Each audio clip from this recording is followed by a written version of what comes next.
ஒருத்தவங்க மேல எவ்வளோ வன்மத்தில் இருந்தாலும் அவங்க ஒரு பீரியட்ஸ்ல இருக்காங்க அப்படின்னு தெரிஞ்சும் அவங்கள நீ வேலை வாங்குறன்னா நீ எந்த அளவுக்கு ஒரு வக்கரமானவனா இருந்திருப்ப.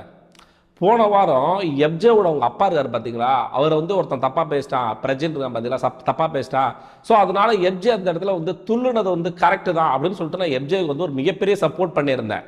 ஏன்னா நான் என்ன அந்த இடத்துல பொருத்தி பார்த்துக்கிட்டேன். என்னோட அப்பாவையோ என்னோட அம்மாவையோ ஒருத்தவங்க தப்பா பேசும்போது பால் ஊற்றணும் அப்படின்னு சொல்லும்போது நான் எப்படி கொந்தளிப்பனோ அந்த மாதிரி தான் அவன் ரியாக்ட் பண்றான் அப்படிங்கிற மாதிரி நான் சொன்னேன். இப்போ அதே ஒரு ஆள், அதே எப்ஜேங்கிற ஒரு ஆள் அவங்க வீட்டில் அவங்க அக்கா தங்கை யாருக்கும் இந்த மாதிரி ஒரு நிலைமை ஏற்பட்டிருந்தா, அதாவது ஒரு பீரியட்ஸ்ல இருக்கும்போது அவங்கள நான் வேணும்னே வேலை வாங்குவேன் அப்படிங்கிற ஒரு வன்மத்தில் இருப்பானா என்னங்கிறத நீங்க யோசிச்சு பாருங்க. அப்ப அதை ஃபேமிலி கூட கனெக்ட் பண்ணும்போது இதையும் நீங்க ஃபேமிலி கூட கனெக்ட் பண்ணி பார்க்கணும் நண்பர்களே. ஒண்ணுமே இல்லை, இந்த விஷயத்தை நான் பார்க்கும்போது இது நான் லைவ்ல பார்க்கவே இல்லை. பட் ஆனால் இந்த ப்ரோமோ 3ல வரும்போது ரொம்ப ஷாக்கிங்கா இருக்கு. ஓகே, இவ்வளோ வன்மமா இருக்கணும், ஒருத்தவங்களை நீ வன்மத்தில் ஏதோ ஒன்று பண்ணணும் பேசணும் அப்படிங்கிறது வேற. பட் ஆனால் அவங்க நார்மலாக இருந்தால் கூட நான் இதை பெருசாக ரியாக்ட் பண்ணியிருக்க மாட்டேன். இப்போ ஒருவேளை பார்வதி அவங்க அந்த மாதவிட அந்த பீரியட்ஸ் இல்லாமல் நார்மலாக இருந்திருந்தா கூட அவன் பண்ண அந்த விஷயங்கள் பெருசாக இருக்காது. ஓகேங்களா? பட் ஆனால் அவன் அது இருக்காங்கன்னு தெரிஞ்சும் இந்த விஷயத்த பண்றான். அதாவது என் கையில் அடிபட்டு இருக்கு அப்படின்னு சொல்லிட்டு ஒரு சீனை கிரியேட் பண்ணி அது ஃபுல் அண்ட் ஃபுல் ஃபேக்கு, எனக்கு ஒரு பெரிய அடியே கிடையாது, நான் வேணும்னே அவளை வேலை வாங்குறதான் பண்றேன் அப்படின்னு சொல்லும்போது நீ எவ்வளவு கேவலமானவனா அந்த இடத்துல தெரியுறீங்க எப்ஜே அவர்களே. இதுக்கப்புறமா அந்த வீட்டில் இருந்துடாதீங்க. ஏன்னா ஒரு பெண்ணோட வலியை கூட உணர முடியாது ஒன்னாலாம் அம்மா அப்பா தம்பி இந்த மாதிரி பாசத்தெல்லாம் உன்னால உணர முடியாது. போன வாரம் நீ பண்ணது எல்லாமே ஃபேக்கு. பிரஜின் உன்னை போட்டு அடிச்சா பாத்தியா, அதுதான் கரெக்டுங்கிற மாதிரி தோணுது. என்ன நடந்திருக்குன்னா, ப்ரோமோ 3 ரிலீஸ் ஆயிருக்கு. ப்ரோமோ 3ல ஆக்சுவலா என்ன நடந்திருக்கு அப்படின்னு சொல்லி கேட்டீங்கன்னா, ரஜினிகாந்த் சொல்லுவார்ல, ஓ மை காட் அப்படியா எப்போ நடந்துச்சு அப்படின்னு கேட்குற மாதிரி எப்ஜே இந்த வார்த்தை சொன்னதை நான் கவனிக்கவே இல்லை. என்ன சொல்லியிருக்கான்னா, சாண்ட்ரா கிட்ட சொல்லியிருக்கான், சாண்ட்ரா போட்டு உடைச்சிருச்சு. அதாவது அவனுக்கு அடிப்பட்டு இருந்துச்சு பார்த்தீங்களா, அதெல்லாம் ஒரு பெரிய அடியே இல்லை, நான் பார்வதி வேலை வாங்குறதுக்காக தான் நான் இந்த விஷயத்த பண்ணேன் அப்படின்னு சொல்லிருக்காங்க. இல்லை, எனக்கு ஒன்றுமே புரியல. இல்லை, எப்படா ஒன்றால் மட்டும் இப்படிலாம் இருக்க முடியுது அப்படின்னு சொல்லிட்டு தான் எனக்கு கேட்க தோணுது. ஃபுல் அண்ட் ஃபுல் வன்மத்தோடய இருக்கிறான் அந்த ஆளு. விஜய் சேதுபதி ப்ரோமோ 2ல பேசும்போது எப்ஜே ஒரு மாதிரி சாஃப்டா அப்படியே லைட்டா தட்டி கொடுத்த மாதிரி இருந்துச்சா. அதுக்கப்புறமா விஜய் சேதுபதி ப்ரோமோ 3ல தான் ரியல் ஃபயர் மோட்ல இருக்காப்ல. இப்படிதான் அவங்ககிட்ட ஹேண்டில் பண்ணும். விஜய் சேதுபதிக்கு ஏதோ ஒரு இடத்துல அவமரியாதை நடந்திருக்கு. ப்ரோமோ 3 பார்க்கும்போது எனக்கு கிளியரா தெரியுது. ஆக்சுவலா இது எங்க ஆரம்பிக்குதுன்னா, முதல்ல அவங்க ஃப்ரெண்டால ஆரம்பிக்குது. யாரு அவங்க ஃப்ரெண்டு பிரஜென்ட் இருக்காரு பாத்தீங்களா, போன வாரம் முழுக்க மச்சான் நான் அப்படி தாண்டா விளையாடுவேன், நீ தாண்டா அப்படி கேம் ஆட சொன்ன, நான் அப்படி தாண்டா ஆடுவேன்னு சொல்லிட்டு அந்த இடத்துல ஒரு அவமரியாதை ஏற்பட்டுச்சுல்ல, அதோட தொடர்ச்சியா இப்ப ஏதோ ஒன்று நடந்திருக்கு. ப்ரோமோல காமிக்கல. ஏன்னா உன் ஃப்ரெண்டு கிட்ட வச்சுக்கப்பா, நீ இந்த மாதிரி பேசுறது போறதெல்லாம் என்கிட்ட நீ இந்த மாதிரி பேசாத, கேட்கிற கேள்விக்கு மட்டும் கரெக்டா பதில் சொல்லு. சார் நான் ஒரே கன்ஃபியூஷன்ல இருக்கேன் சார், அதனாலதான் சரி என்னால போய் கேட்க முடியல பேச முடியலன்னு சொல்றான்.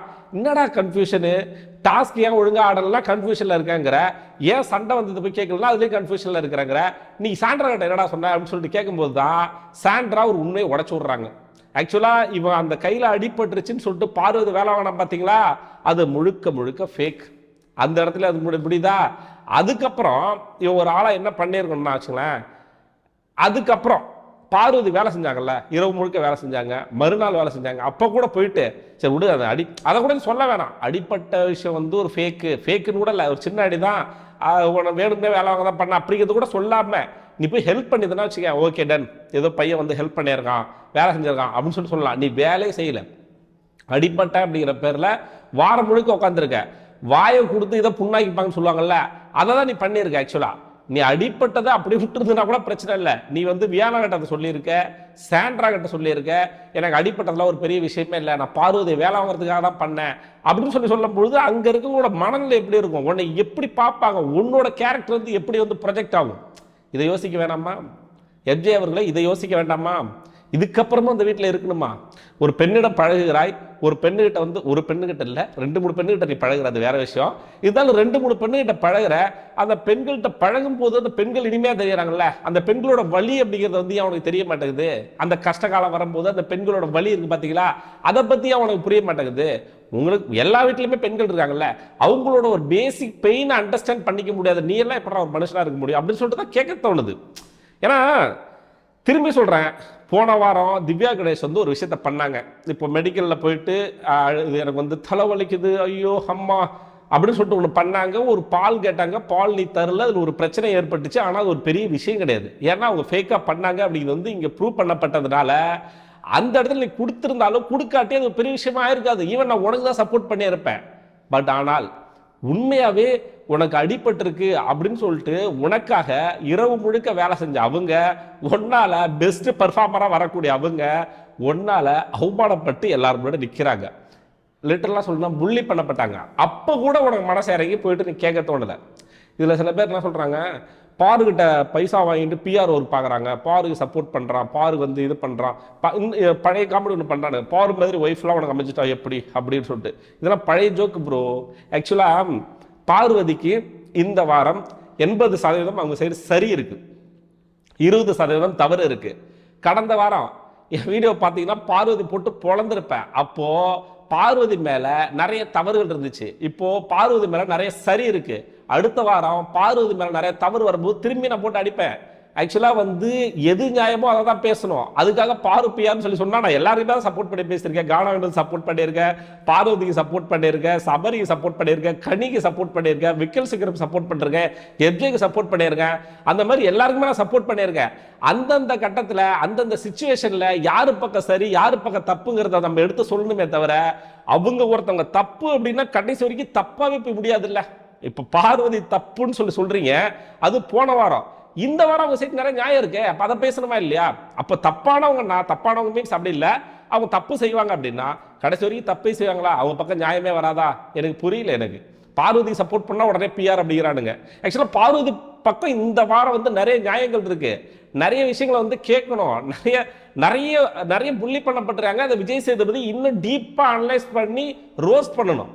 இதெல்லாம் பத்தாது. இன்னும் சில பேர் அமித் சொன்ன வார்த்தைகள்லாம் எங்க போறதுங்க? இப்போ எப்ஜே வந்து நான் என் கையில் அடிப்பட்டதெல்லாம் ஒரு விஷயமே இல்லை, நான் வேணும்னே தான் அவனை வேலை வாங்கணும்னு சொல்லி சொன்னதை ரோஸ்ட் பண்றாருல. அதே மாதிரி அமித் வந்து ஒரு வார்த்தை சொல்லியிருப்பார், மாதவிடாய்களாம் வந்து மாசம் மாசம் எல்லா பெண்களுக்கும் வர்றது தானே, அதெல்லாம் ஒரு பெரிய விஷயமா, இதுக்காக இதுக்கு உங்களுக்கு ஓவரா ரியாக்ட் பண்றேன்னு சொல்லி சொன்னாங்கல்ல. அதையும் விஜய் சேதுபதி கேட்கணும். இந்த மாதிரி எந்த தவறுகள் ரொம்ப அதிகப்படியா இருக்குதோ அதை ஹைலைட் பண்ண வேண்டியது நம்ம கடமை. இப்ப பார்வதி 100% கரெக்டா இருந்தாங்களா? இல்ல. எனக்கு அந்த பிராங்க் விஷயமே உடன்பாடு இல்லை பார்வதி கிட்ட. பார்வதி அந்த பிராங்க் விஷயத்துல இவ்வளவு ரியாக்ட் பண்ண வேண்டிய அவசியமே கிடையாது. ஏன்னா அது வந்து ஒரு டாஸ்க்காக நடத்தப்பட்ட ஒரு பிராங்க், அவ்வளவுதான். அந்த விஷயத்துல நான் சப்போர்ட் பண்ண மாட்டேன். ஆனால் அதை தாண்டி நிறைய விஷயங்கள் அவங்க சரி நியாயம் இருக்கு நண்பர்களே. அதை பத்தி பேசணுமா இல்லையா?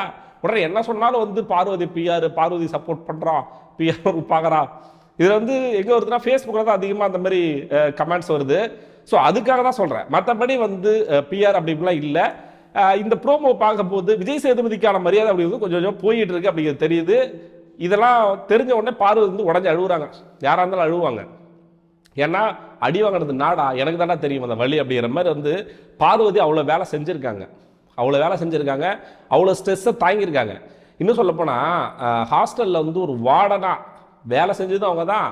அந்த ஸ்ட்ரெஸ் இருக்குது பார்த்தீங்களா, எல்லாரும் டார்கெட் பண்ணாங்கல்ல, ஸ்டூடெண்ட்ஸாக இருக்க எல்லாருமே சேர்ந்து ஒருத்தவங்களை டார்கெட் பண்ணாங்கல்ல, அது எப்ஜே கிடையாது, பார்வதி தான் டார்கெட் பண்ணாங்க. இப்போது நீ என்னதான் டாஸ்க்லேயே ஆனாலும் அந்த பீரியட்ஸ் டைமில் உனக்கு மனநிலை எப்படி இருக்கும்? ரொம்ப பீஸ்ஃபுல்லாக ஜாலியாக இருக்குமா? ஒருத்தவங்க வந்து கலாய்க்கும் போது, ஒருத்தவங்க வந்து டாஸ்க்குங்கிற பேரில் வந்து ஒருத்தவங்க ஒரு விஷயத்தை பண்ணும்போது ரொம்ப பீஸ்ஃபுல்லாக இருக்கு, நீங்கள் என்ன வேணால் பண்ணு அப்படின்ட்டு இருக்குமா? எனக்கு தெரியல. எனக்கு தெரிஞ்ச வரைக்கும் பெண்கள் அந்த நேரத்தில் வந்து ரொம்ப ஸ்ட்ரெஸ்ஃபுல்லாக இருப்பாங்க, ரொம்ப மன அழுத்தமாக இருப்பாங்க. அந்த நேரத்தில் டாஸ்கே நீ விளையாண்டாலுமே அந்த இடத்துல இன்னும் ரொம்ப ஸ்ட்ரெஸ் அதிகமாகும். அப்படின்னா அவங்களோட மனநிலை எப்படி இருக்கும்? அதை நீ யோசிச்சு பார்க்கணும்ல. அந்த மனநிலையும் போயிட்டு அவங்க வேலை செஞ்சிருக்காங்க, அதை யோசிச்சு பார்க்கணும்ல. ஸோ இதுதான் பேசிக்கான ஒரு ஹியூமனிட்டிக்கு. இது இதை சொன்னா நம்மள வந்து பிஆர் அப்படிங்கிறானுங்க. இதெல்லாம் இதை கூட பேசக்கூடாது அப்படின்னா என்னன்னு எனக்கு புரியல. இப்போ வரும் வாரங்களில் வந்து இப்போ பார்வதி தப்பு கூட பண்ணலாம். அப்போ நான் வந்து அதை சொல்லுவேன், நான் பார்வதி பண்ணுற தப்புங்க அப்படின்னு சொல்லி சொல்லுவேன். அப்போ அது அது அப்போ நான் வந்து அப்போ பார்வதி எதிராக பண்ணுற பிஆரா, நெகட்டிவ் பிஆரா? எனக்கு புரியல. எனக்கு நியாயம் எங்கே இருக்கோ அங்கே தானே பேசி ஆகணும். இப்போ எப்ஜே கூட நான் சப்போர்ட் பண்ணியிருக்கேன், நான் வந்து சப்போர்ட் பண்ணணும்னு நான் நினைக்கவே இல்லை. ஸோ அந்த மாதிரிலாம் இருக்குது ப்ரோமோவில் வந்து அந்த இதுதான். ஆனால் வந்து உண்மையுமே ஷாக்கிங்கான ஒரு விஷயம் தான். இந்த விஷயம் எனக்கு தெரிஞ்சிருந்தேன்னா வச்சுங்களேன், நான் அப்போ இதுக்கு வந்து தனியாக ஒரு வீடியோ ஒன்று போட்டுருப்பேன். சீரியஸாக எனக்கு தெரியாது. இந்த மாதிரி எப்ஜே வந்து எனக்கு அடிப்பட்டதெல்லாம் வந்து சும்மா ஃபேக்கு, அடிப்பட்டது உண்மை தான், அது அவ்வளோ பெரிய அடிலாம் இல்லை, நான் அவளை வேணும்னே தான் வேலை வாங்கினேன் அப்படின்னு சொல்லிட்டு சாண்ட்ரா ஒரு விஷயத்தை உடச்சு விட்டாங்களே, அது ரொம்ப தரமான சம்பவம். எப்ஜேவோட முகத்திலே அப்படி இருந்து கிழிஞ்சிச்சு.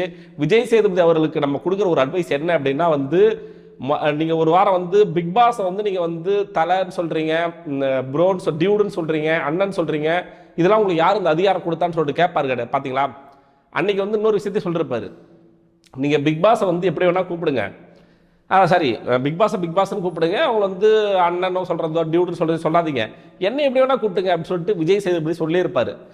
இப்போ அதே விஜய் சேதுபதி என்ன சொல்கிறாருன்னா, என்கிட்ட பேசும்போது நார்மலாக பேசு அப்படின்னு சொல்கிறாரு. இப்போ அண்ணங்கிட்ட பேசும்போது எப்படி நார்மலாக பேச முடியும்? அதான் நம்ம கேட்க வேண்டிய கேள்வி. விஜய் சேதுபதி ஒரு ஸ்பேஸ் கொடுத்துட்டாரு, எஃப்ஜே கிட்ட, சபரி கிட்ட, இன்னும் ஒரு சில பேர்கிட்ட அந்த ஸ்பேஸ். ஈவன் அவங்க க்ளோஸ் ஃப்ரெண்டாக இருக்கக்கூடிய பிரஜின் பார்த்தீங்களா, பிரஜினே சார்னு தான் கூப்பிடுவார். நீங்கள் எத்தனை பேர் கவனிச்சின்னு பாருங்களேன், அவரே சார்னு கூப்பிடுவார். இவனுங்களாம் ஒரு ஸ்பேஸ் எடுத்துக்கிட்டு ஒரு இது கொடுக்குறானுங்க. அப்படி பண்ணும்போது உங்கள்கிட்ட எப்படி ரெஸ்பெக்ட் கொடுப்பாங்க? அது எஃப்ஜே மாதிரி ஆளுங்களாம் உங்களுக்கு எப்படி ரெஸ்பெக்ட் கொடுப்பாங்க? ஏதோ ஒன்று பண்ணியிருக்கானா எஃப்ஜே, அதனால தான் வந்து விஜய் சேதுபதி இவ்வளோ கொந்தளிக்கிறாரு. ப்ரோமோ பார்க்கும்போது நமக்கு கிளியராக தெரியுது. அது என்னங்கிறது மெயின் எபிசோட் வந்தால் தான் தெரியும். அதை பற்றி நான் பார்த்துட்டு டீட்டெயிலாக அதில் பேசுகிறேன். வழக்கம் போல தாங்க, வீடியோ போக மாட்டேங்குது. லைக்கை போடுங்க. இந்த வீடியோ பிடிச்சிருந்துச்சுன்னா யாருக்காச்சும் ஷேர் பண்ணுங்கள். ஹைப் இருக்குது பார்த்தீங்களா, ஹைப் பட்டன் தட்டி விடுங்க. சப்ஸ்கிரைப் பண்ணுங்கள். நான் அடுத்த வீடியோ உங்களை சந்திக்கிறேன். அதுவரை உங்களிடமிருந்து விடைபெறுவது நான் ஏவி.